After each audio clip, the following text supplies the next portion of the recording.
is going to be published.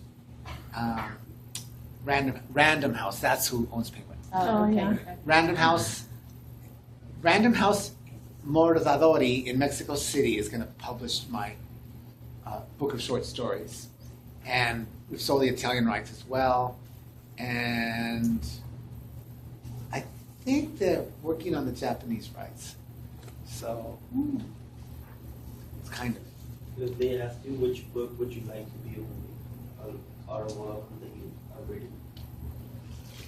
What? Which book would you like to be a movie? Like, out of all the books that you read, which would you like? In Perfect Light.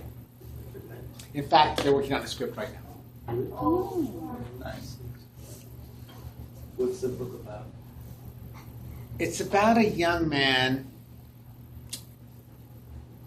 It's about this family.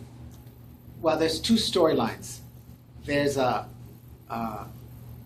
Grace, Graciela, but Grace, she's a counselor, and she doesn't get along well with her son, and she's a widow, and she's in her 50s, and she discovers that she has breast cancer, and she doesn't know if she wants to.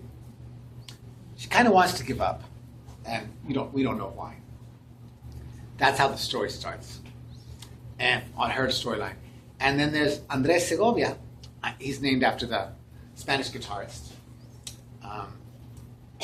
And Andres has a story, and he's in trouble, and we don't know why he's in trouble and why he's so violent. And he assaults someone with his fists, and the man later dies. So he's in trouble. So his lawyer takes him to see Grace because he needs therapy. He needs a good counselor. And what happened to him is that he lost his parents, and they had an older brother that was 18, so he was already an adult, when his parents died. So but the other ones were minors, and so they were living with a foster family. So the 18-year-old decides he wants to keep the family together. So he steals them away to Juarez, as if they could make a living there. They don't know how to do that. And that very fact that he moves them to Juarez is little. Some of his siblings are little. One is a little girl, and Andres is maybe 10, maybe younger. It destroys them. We don't know what happened. We discover in the novel what happened. So the novel takes place in Juarez and El Paso. And it's a tough novel, but it's my favorite novel. It's not for the faint of heart. You bring a lot of credit to it. Huh?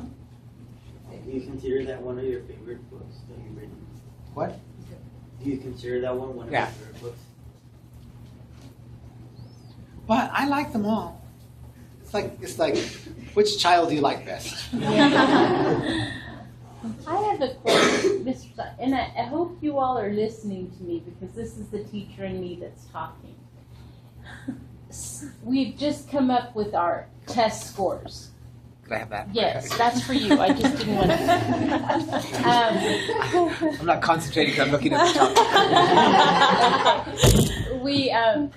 We have our test scores, and a lot of students are doing very poorly in reading and writing. So what would your best advice be for our students to improve their reading and writing? Because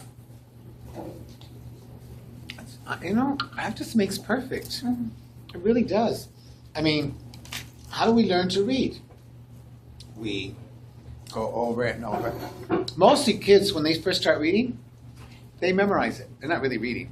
They memorize the story. They read it so often that they memorize it. They're not really reading. But then they learn the words. And I don't know. I took to reading really quickly, so I don't really remember having a hard time. But if you read all the time, you know, if you're a slow reader, but you read all the time, you become a fast reader. You know, you do.